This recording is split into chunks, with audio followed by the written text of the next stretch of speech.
ભારત સરકારના મહિલા અને બાળ વિકાસ મંત્રાલય દ્વારા દર વર્ષે 24મી જાન્યુઆરીએ રાષ્ટ્રીય બાલિકા દિવસની ઉજવણી કરવામાં આવે છે, જે અંતર્ગત મહિલા અને બાળ વિકાસ વિભાગ કચેરી નર્મદા દ્વારા બેટી બચાવો બેટી પઢાઓ યોજના અંતર્ગત રાજપીપળા ખાતે રાષ્ટ્રીય બાલિકા દિવસની ઉજવણી કરવામાં આવી હતી।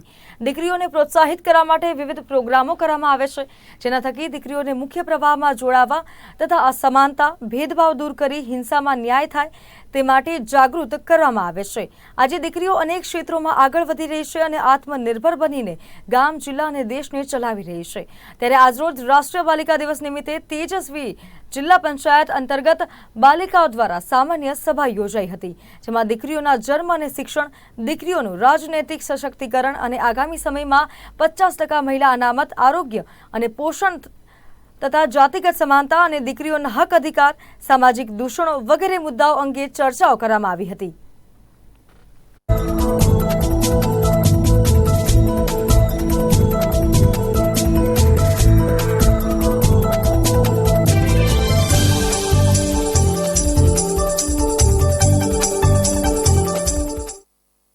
આજે રાષ્ટ્રીય બાલિકા દિવસ છે।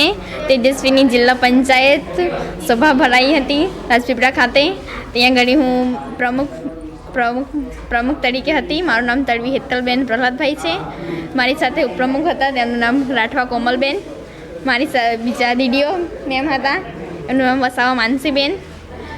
તેમાં વિવિધ સમિતિઓ બનાવી હતી।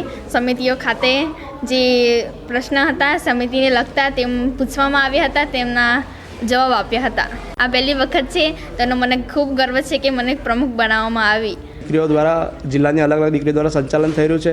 એવી જ રીતે દરેક જિલ્લા પંચાયતમાં સામાન્ય સભા કરવાની હોય છે, બોક પંચાયત। એ આપણી વિવિધ દીકરીઓ પ્રમુખ બન્યા, કોઈ ડીડીઓ બન્યા, કોઈ ઉપપ્રમુખ બન્યા। એવી રીતે આ દીકરીઓ દ્વારા એક સામાન્ય સભાની રચના કરવામાં આવી અને એનું સંચાલન પણ કરવામાં આવ્યું। તો વિવિધ થીમ આધારિત પ્રોગ્રામ ચાલે છે। આપણા જિલ્લામાં પણ આવો એક પ્રોગ્રામ કર્યો માનનીય જિલ્લા વિકાસ અધિકારી શ્રી, ઉપપ્રમુખ શ્રી જિલ્લા પંચાયત, સામાજિક ન્યાય સમિતિ, મહિલા કલ્યાણ સમિતિના અધ્યક્ષ દ્વારા આ પ્રોગ્રામ કરવામાં આવ્યો છે। ખાસ કરીને અમારા જિલ્લાના કલેક્ટર સાહેબ અને અમારા ડીડીઓ સાહેબના માર્ગદર્શનમાં કાર્યક્રમ કરવામાં આવ્યો છે। ખાસ કરીને ભાગ 1માં અમે સામાન્ય સભા કરી, ભાગ 2માં આંબેડકર હોલ ખાતે અમે વિવિધ યોજનાઓની માહિતી જે જિલ્લાની સ્કૂલની દીકરીઓ ભેગી કરેલી હતી એ એમને આપવામાં આવી। અમારા DHEWનો staff, PBSC staff, OSC staff, VMK staff, આ તમામ સ્ટાફ દ્વારા તમામ મહિલાલક્ષી યોજનાઓની માહિતી આપવામાં આવી। અને જે દીકરીઓ અગ્રેસર છે, સ્પોર્ટમાં અગ્રેસર છે, અમારી ખડકદા બાલિકા પંચાયતની અમે પ્રથમ રચના કરી છે, જે ગુજરાતમાં પ્રથમ છે। દાખલા તરીકે એમણે જ્યાં ચૂંટણી કરીને રચના કરવામાં આવી છે, તો આવી ચૂંટણી દ્વારા રચના થઈ હોય બાલિકા પંચાયતની, એવી લગભગ પ્રથમ રચના થયેલી છે ખડકદા ગામે। એ બાલિકાઓનું સન્માન કરવામાં આવ્યું।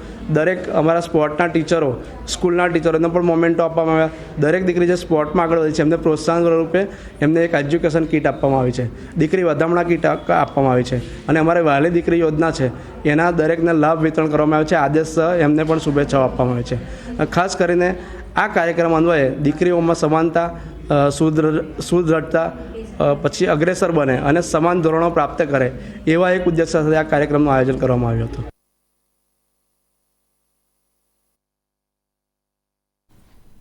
સમગ્ર વિશ્વમાં માર્ગ અકસ્માતમાં થતા મૃત્યુની સંખ્યામાં 5%નો ઘટાડો